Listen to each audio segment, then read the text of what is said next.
pass this GCSE requires you to use this tracking spreadsheet effectively and understand what it's actually doing.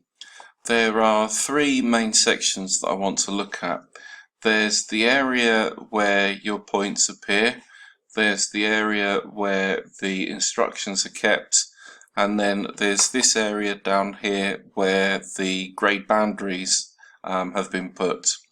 So this is the first area that I actually want to look at.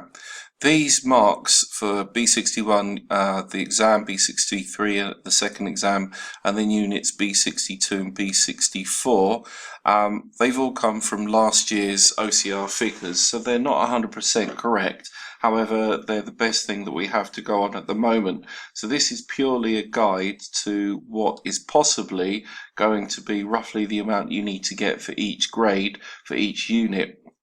We're currently carrying out B62, so these are the figures that we're interested in at the moment.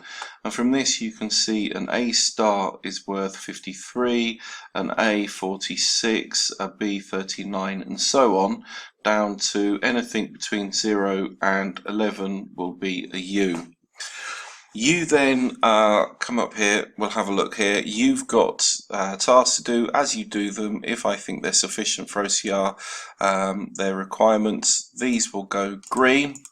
If you haven't done them, or haven't marked them, or you haven't done them to OCR standards, then they will stay red.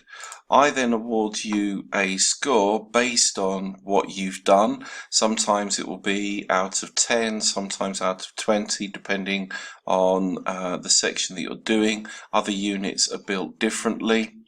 And then down the bottom, these numbers are added up, and from that a current grade is established.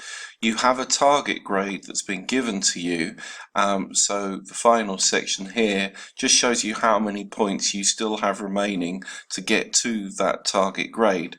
Now the point is also, once you reach the target, you don't just stop.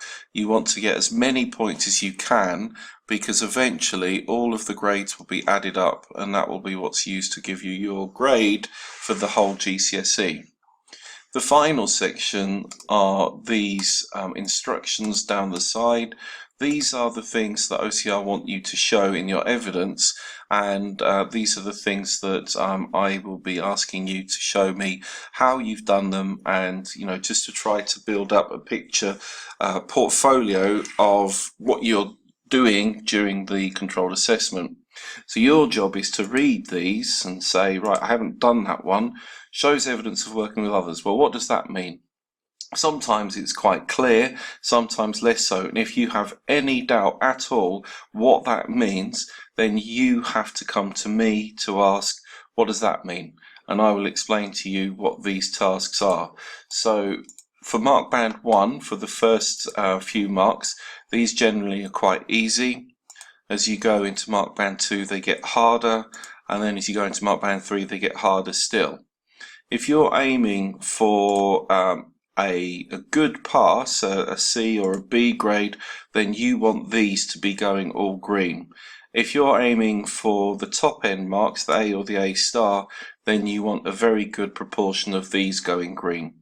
So each time, as you see, they get harder each section, and the quality of your evidence will also need to be greater to ensure that you get the pass that you're looking for.